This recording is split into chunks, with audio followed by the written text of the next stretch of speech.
చెమట బారిన పడని వారుండరు. మరికొందరిలో అయితే ఈ సమస్య ఇంకాస్త ఎక్కువగా ఇబ్బంది పెడుతుంది. మరి ఆ ప్రభావాన్ని తగ్గించుకోవాలంటే ఏం చేయాలి? చెమట ఎక్కువగా శరీరంపై పేరుకున్నప్పుడు ఆయా భాగాల్లో సూక్ష్మజీవులు త్వరగా పెరుగుతాయి. దీంతో దుర్వాసన వస్తుంది. అధిక చెమట, దానివల్ల దుర్వాసన అనిపించినప్పుడు ఆహారంలో కారం, మసాలా పదార్థాలు తగ్గించాలి. అలాగే కాఫీ, టీ, మద్యం, నూనె వంటకాలకు దూరంగా ఉండాలి. చేదు, వగరు పదార్థాలతో పాటు శరీరాన్ని చల్లబరిచే కీరదోస, సొర, చెరకు రసం, మజ్జిగ, కొబ్బరి నీళ్లు వంటివి ఎక్కువగా తీసుకుంటూ ఉండాలి. నిత్యం గ్లాసు టమాటో రసాన్ని తాగుతూ ఉంటే అధిక చెమటకు దూరంగా ఉండొచ్చు. నిత్యం అనులోమ విలోమ, శీతకారి, శీతలి, భ్రమరీ ప్రాణాయామాలు సాధన చేసినా మార్పు ఉంటుంది. చర్మాన్ని పరిశుభ్రంగా ఉంచుకోవడం, వదులుగా ఉండే కాటన్ దుస్తులను ధరించడం, ఎండలోకి వెళ్లకుండా జాగ్రత్త పడటం మంచిది. స్నానం చేసే నీటిలో వట్టివేర్లు, మల్లెలు, జాజిపూలు, మరువం, దవనం లేదా చందనం ఇలా ఏదైనా కలపాలి.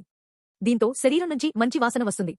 అలాగే సబ్బు కాకుండా ఉలవపిండితో తయారు చేసిన సున్నిపిండి వాడాలి.